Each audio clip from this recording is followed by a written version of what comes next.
अनामिका जी दोपहर का खाना खाकर कुछ देर आराम करने के लिए लेटी ही थी कि तभी डोरबेल बज उठी। दरवाजा खोला तो देखा कि सामने पोस्टमैन उनके लिए डाक लिए खड़ा था। डाक लेकर अनामिका जी अंदर आ गईं और उन्हें अपने पलंग के सिरहाने रखकर फिर से सोने का प्रयास करने लगी। पर एक बार नींद टूटने के बाद वापस नींद आना इतना आसान नहीं था। वो 10-15 मिनट तक आंख बंद करके सोने का प्रयास करती रही, पर नींद नहीं आई तो उठकर बैठ गई और पास में रखी डाक उठाकर देखने लगी। लिफाफा खोला तो कोने में प्रेषक के नाम पर अपने बेटे गौरव का नाम देखकर हैरान रह गईं, क्योंकि गौरव के मुंबई जाने के बाद आज पहली बार अनामिका जी को उसका पत्र मिला था। इतने समय बाद बेटे को माँ की याद कैसे आ गई? उत्सुकता पूर्वक अनामिका जी ने उसी वक्त जल्दी से गौरव का पत्र खोला। पत्र पढ़ना शुरू किया तो 2-4 औपचारिक वाक्य लिखने के बाद गौरव ने अपने पत्र लिखने के मूल उद्देश्य पर आते हुए लिखा था। माँ, आपको ये जानकर खुशी होगी कि आजकल मेरा काम अच्छा चल रहा है और मुझे लगता है कि आगे भी ऐसे ही चलता रहेगा। इसलिए मैं अपने काम को आगे बढ़ाने के लिए कुछ बड़ा करना चाहता हूँ। माँ, आप तो जानती हैं, किसी भी मेट्रो सिटी में एक छोटी सी दुकान खरीदना भी कितना मुश्किल होता है। हालांकि मेरी कमाई अच्छी है, पर मैं अपनी पूरी कमाई अभी अपने बिजनेस में ही लगा देता हूँ। पर अब मुझे एक फैक्ट्री और खड़ी करनी है और उसके लिए मुझे अतिरिक्त रकम की जरूरत पड़ेगी। तो क्यों ना हम अपना ग्वालियर वाला मकान बेचकर रकम की व्यवस्था करें। माँ, फिलहाल आप वहाँ रह रही हैं, लेकिन हम दोनों भाइयों का वहाँ जाकर बसने का कोई इरादा नहीं है। मैं इस विषय में सौरभ भैया से बात कर चुका हूँ।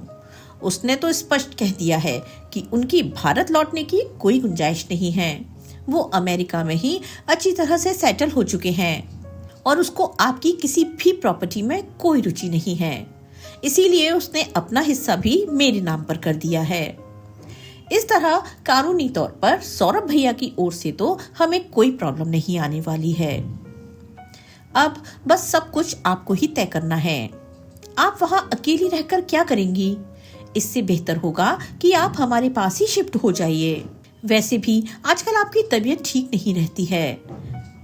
ऐसी हालत में आपका वहां अकेले रहना ठीक नहीं है।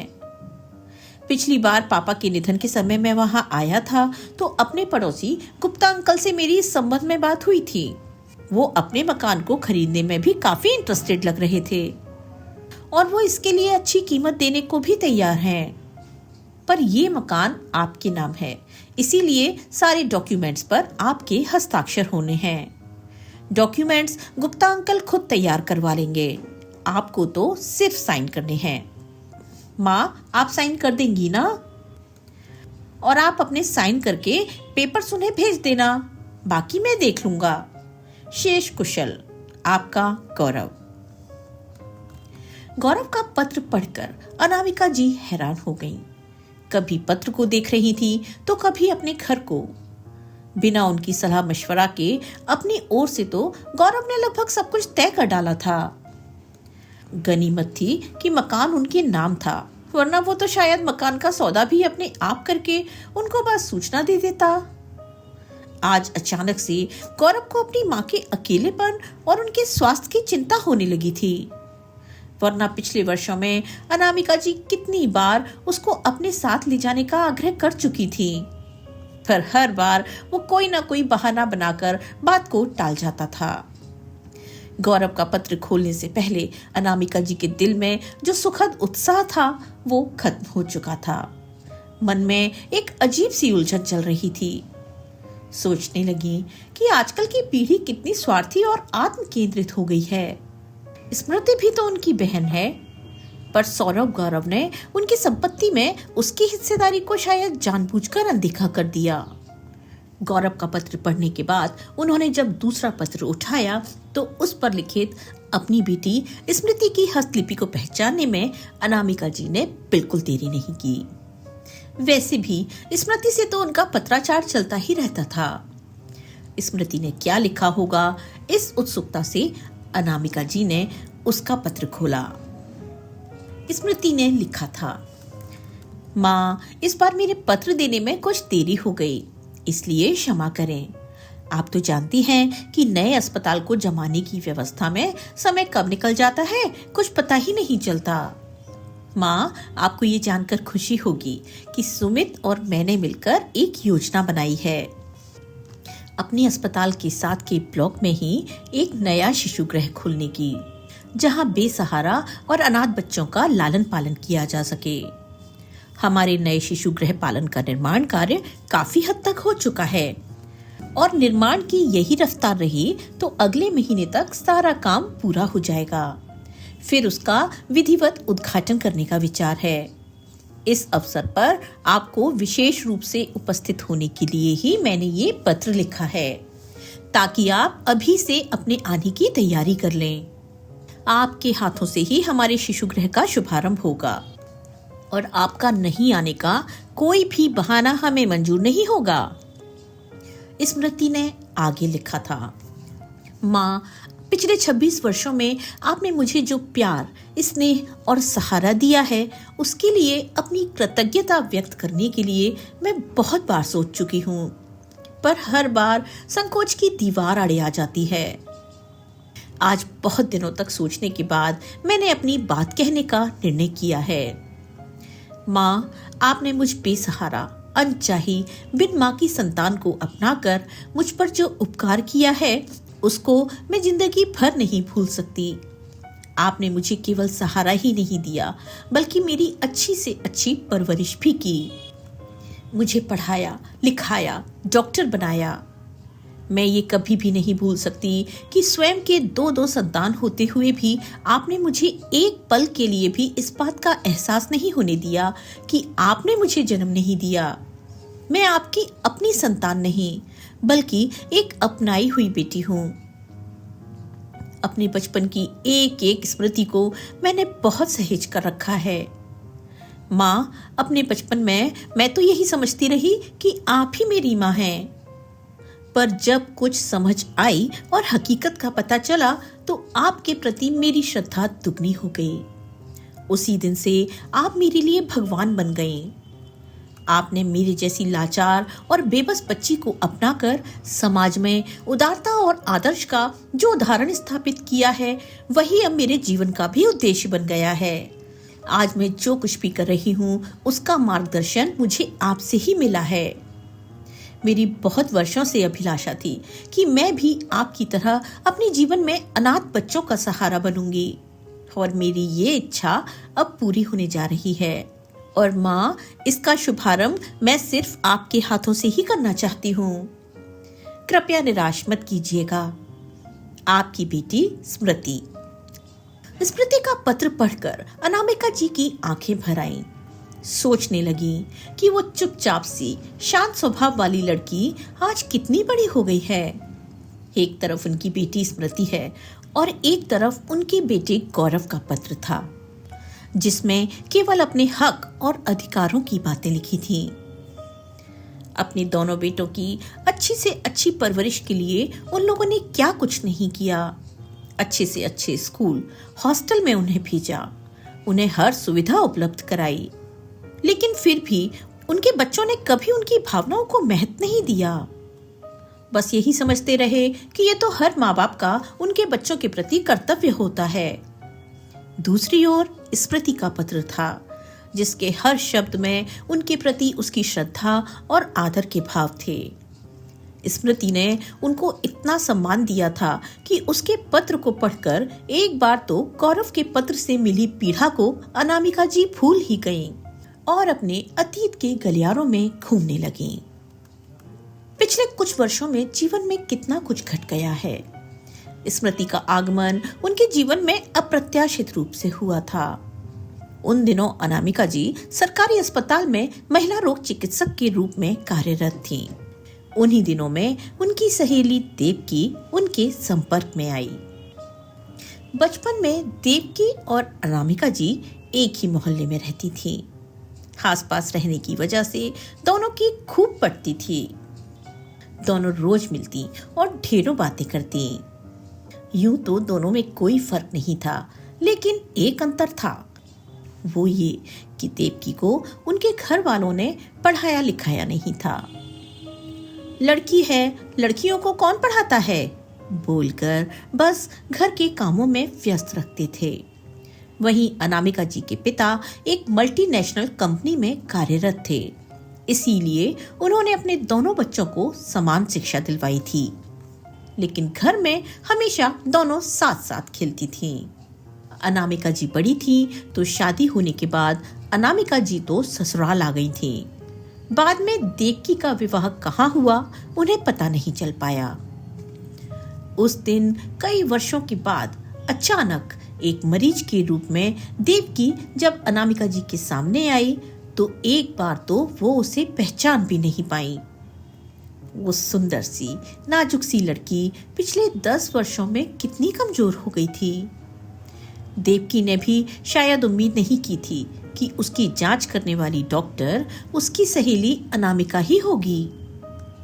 कुछ पलों के लिए दोनों ही एक दूसरे को पहचानने का प्रयास करती रहीं। फिर दोनों ने ही एक साथ एक दूसरे का नाम लिया तो दोनों के चेहरे खिल उठे। दोनों एक दूसरे से बहुत देर तक गले मिलती रहीं। उस समय देवकी का 5वां महीना चल रहा था। वो बहुत कमजोर लग रही थी। देवकी से ही पता चला कि पिछले 5 वर्षों में 2 कन्याओं को जन्म देने के अलावा इसका एक बार पांव फिसलकर गिर जाने की वजह से अबॉर्शन भी हो चुका है। इतने कम अंतराल पर वो एक बार फिर से गर्भवती हो गई थी।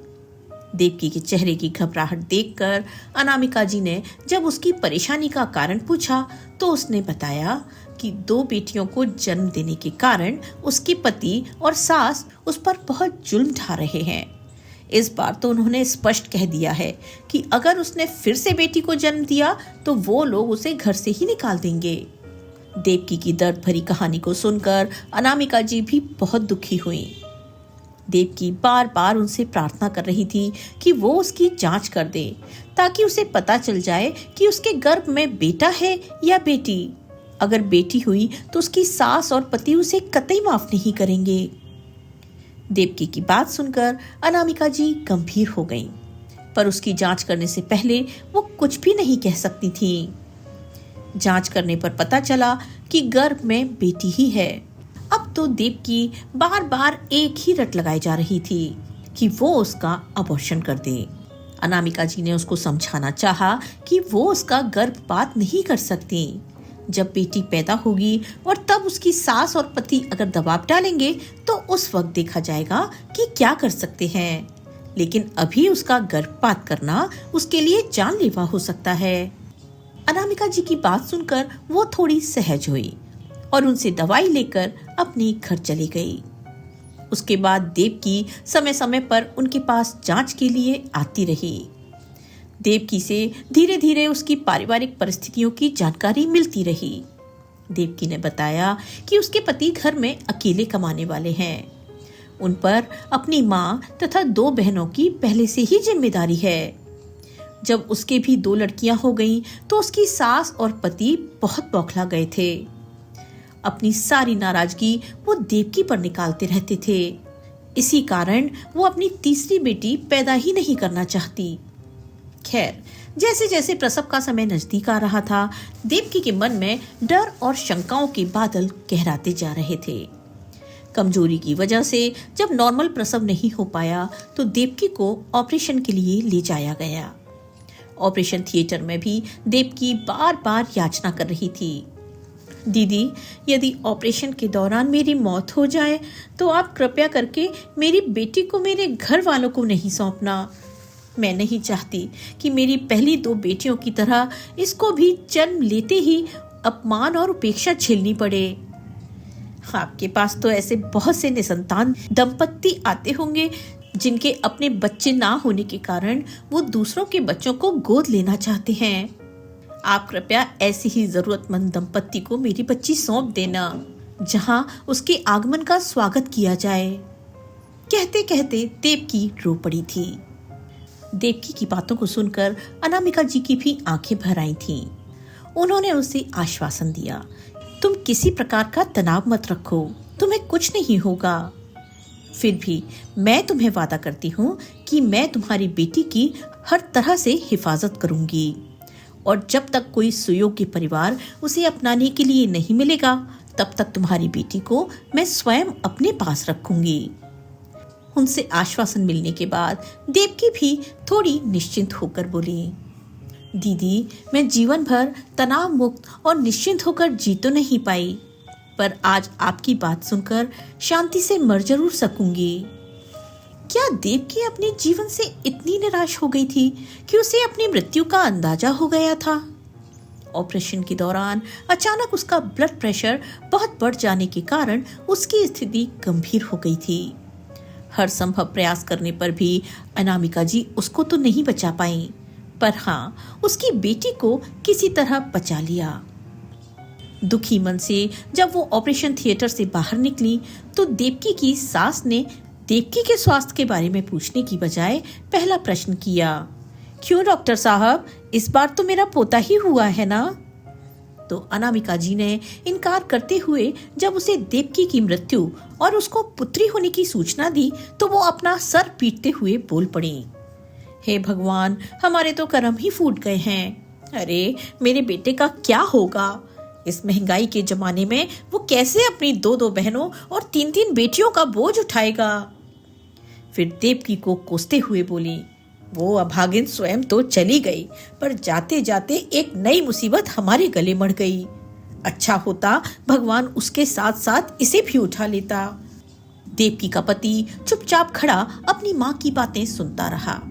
उसमें तो इतनी हिम्मत भी नहीं थी कि वो अपनी माँ के प्रलाप को रोक पाता, बल्कि उसके चेहरे के भाव से भी यही लग रहा था कि वो भी अपनी माँ की बात से सहमत था।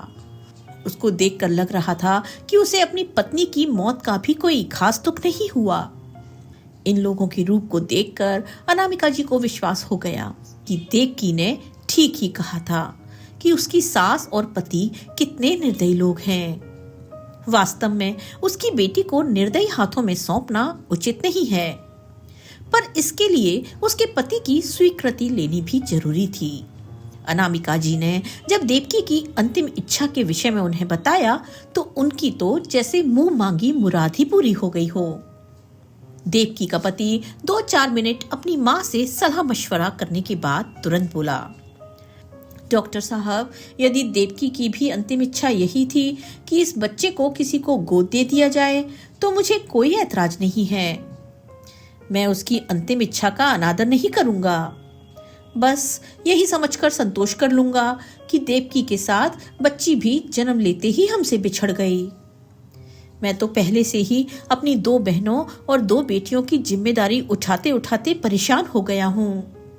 अब एक और बेटी का अतिरिक्त बोझ मैं नहीं उठा पाऊंगा। इससे तो बेहतर होगा कि इसे किसी सुयोग्य हाथों में सौंप दीजिए, ताकि उसका भविष्य तो संवर जाएगा। देवकी के पति की बात सुनकर अनामिका जी भी गंभीर हो गईं। हालांकि अपनी संतान को त्यागने का निर्णय अनुचित जरूर था, वो भी इसलिए कि वो एक लड़की है, पर उसके घर की परिस्थितियों को जानने के बाद वो उसके पति के प्रति कुछ नरम पड़ गईं। देवकी के पति से अपनी बच्ची से सारे संपर्क तोड़ने और कभी भी उस पर कोई भी अधिकार न जताने जैसी सभी कानूनी औपचारिकताओं को पूरा करने के बाद अनामिका जी ने उन लोगों को अस्पताल से जाने की स्वीकृति दे दी। देवकी की बच्ची देखने में बहुत ही प्यारी और सुंदर थी, पर गर्भ में पर्याप्त पोषण न मिलने के कारण कमजोर थी। इसीलिए कुछ समय उसे चाइल्ड केयर नर्सरी में रखने का तय किया, ताकि उसकी उचित देखभाल हो जाए। जूनियर डॉक्टर और नर्स को उसका ध्यान रखने को कहकर अनामिका जी अपने घर चली गईं। घर आने के बाद भी अनामिका जी का मन किसी काम में नहीं लग रहा था। बार बार देवकी और नवजात बच्ची की छवि उनकी आंखों के सामने घूम रही थी। आखिर देवकी उनकी बचपन की सहेली थी और वो नवजात, उसका क्या दोष था?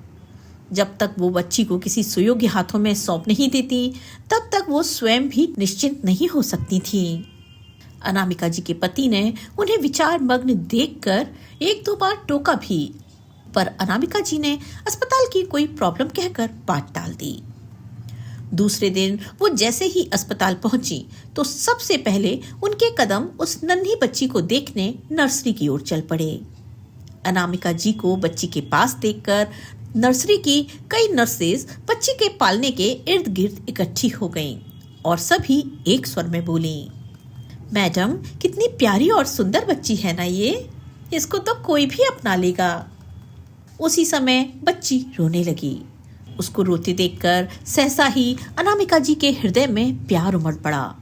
उन्होंने तुरंत उसको गोद में लेकर अपने सीने से लगा लिया। उस नन्ही सी जान को भी शायद उसके हृदय से लगकर माँ के स्पर्श का एहसास हुआ होगा। तभी तो उनकी गोद में जाते ही वो एकदम से चुप हो गई। बस उसी क्षण अनामिका जी ने मन ही मन निर्णय ले लिया कि वो उस बच्ची को किसी गैर को ना सौंपकर स्वयं अपनाएंगी। अब से वो 2 बेटों के साथ साथ एक बेटी की भी मां बन गई थी। ये एहसास उन्हें अंदर तक सुकून पहुंचा गया था। अपने बड़े बेटे के बाद उन्होंने ईश्वर से कितनी मन्नत मांगी थी कि अगली बार उन्हें एक बेटी जरूर दें। उस समय तो उनकी ये इच्छा पूरी नहीं हुई, पर आज अनायास ही ईश्वर ने उनकी ये कामना भी पूरी कर दी। इस प्रकार स्मृति का अनामिका जी के जीवन में आगमन हुआ। स्मृति को अपनाने के उनके फैसले से शुरू में तो अनामिका जी के पति भी विशेष सहमत नहीं थे। उन्होंने उनको समझाना भी चाहा। अनामिका, अब गौरव और सौरभ भी बड़े हो गए हैं। मुझे नहीं लगता कि तुम्हारे इस फैसले को बच्चे सहज ही स्वीकार कर लेंगे। इतने वर्षों के बाद हमारे प्यार और दुलार को वो किसी तीसरे बच्चे के साथ आसानी से शेयर नहीं कर पाएंगे। फिर मुझे भी ये सही नहीं लग रहा। तुम इतनी व्यस्तता और इस उम्र में फिर से एक नवजात शिशु का पालन पोषण ठीक से कर पाओगी क्या? वैसे भी अस्पताल और गृहस्थी की जिम्मेदारी से तुम्हें खुद के लिए ही समय नहीं मिलता। ऐसे में इस बच्ची को अपनाने का निर्णय मुझे भी ठीक नहीं लगता। अनामिका जी ने अपने पति को स्मृति की सारी परिस्थितियां बताई तो उन्हें भी झुकना ही पड़ा। पर उनके मन में अभी भी एक बेचैनी हो रही थी कि अपने पति को तो उन्होंने किसी तरह मना लिया, पर सौरभ और गौरव की इस विषय में क्या प्रतिक्रिया होगी, क्योंकि दोनों बच्चे उस समय उन लोगों से दूर हॉस्टल में पढ़ रहे थे।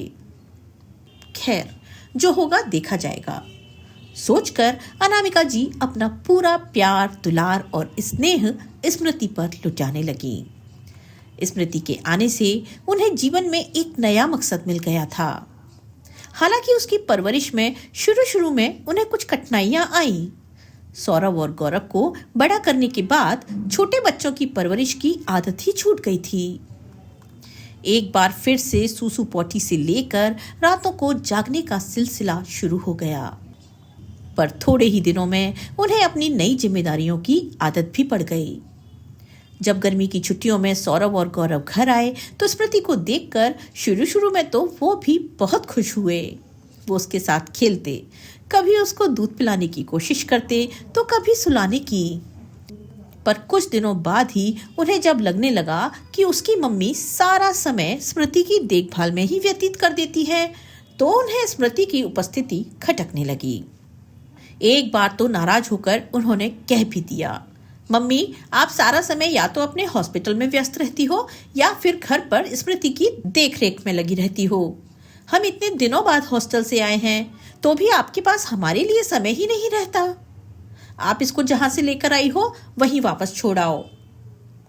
बच्चों की झुंझलाहट और नाराजगी को दूर करने का वो हर संभव प्रयास करती, पर एक बात उन्होंने बच्चों को स्पष्ट रूप से कह दी कि स्मृति उनकी बेटी है और हमारा घर ही उसका घर है, इसलिए उसे वापस भेजने का तो सवाल ही नहीं उठता। बस तब से ही दोनों भाइयों के मन में स्मृति के प्रति एक अजीब सी कुंठा घर कर गई थी। बड़े होने के साथ साथ स्मृति के प्रति उनकी उपेक्षा और नफरत बढ़ती ही गई। इसी बीच स्मृति भी बड़ी हो रही थी। स्मृति को भी उन्होंने अच्छे स्कूल में डाल दिया। बचपन से ही स्मृति पढ़ने में बहुत अच्छी रही। अपने स्कूल में हमेशा हर क्षेत्र में आगे रहती।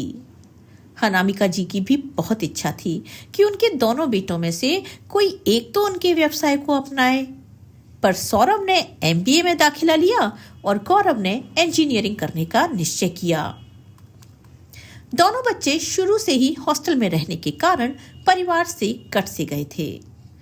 कभी कभी उन्हें बच्चों को हॉस्टल में छोड़ने के अपने निर्णय पर पछतावा भी बहुत होता, पर अब क्या हो सकता था।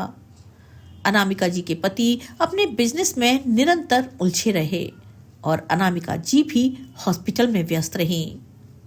इसलिए उन्होंने बच्चों को हॉस्टल में डाल दिया ताकि बच्चों की पढ़ाई में किसी भी प्रकार की कोई कमी ना आए। पर बच्चे जैसे जैसे बड़े हो रहे थे वैसे वैसे उन्होंने अपने माँ बाप से दूरी बना ली थी। एमबीए करने के बाद सौरभ को किसी मल्टीनेशनल कंपनी में बहुत अच्छी नौकरी मिल गई थी और कुछ समय बाद ही वो अमेरिका चला गया और एक बार विदेश जाने के बाद वहीं का होकर रह गया। वहीं उसने अपनी पसंद की लड़की से शादी भी कर ली। शादी करने के बाद उन लोगों को अपनी शादी की फोटो भेजकर अपने फैसले की सिर्फ सूचना दी थी। गौरव ने भी इंजीनियरिंग करने के बाद मुंबई में ही कुछ समय किसी बड़ी कंपनी में प्रशिक्षण लिया, फिर अपनी खुद की फैक्ट्री लगा ली। उसने भी अपनी पसंद की लड़की से शादी करके वहीं बसने का फैसला कर लिया। स्मृति ने मेडिकल में प्रवेश लेकर अपनी मां की इच्छा को पूरा करने का फैसला लिया। एमबीबीएस करने के बाद वो गायनेकोलॉजी में एमएस कर रही थी। उन्हीं दिनों अचानक अनामिका जी के पति को दिल का दौरा पड़ा। उनकी स्थिति गंभीर हो गई। उन्हें तुरंत अस्पताल में भर्ती कराया गया। दोनों लड़कों को सूचना दी तो बड़े बेटे ने तो किसी जरूरी काम में व्यस्त होने के कारण आने में असमर्थता प्रकट की और छोटा बेटा गौरव आ तो गया, पर वो भी 1-2 घंटे रहने के बाद कोई जरूरी काम आ जाने के कारण वापस मुंबई चला गया।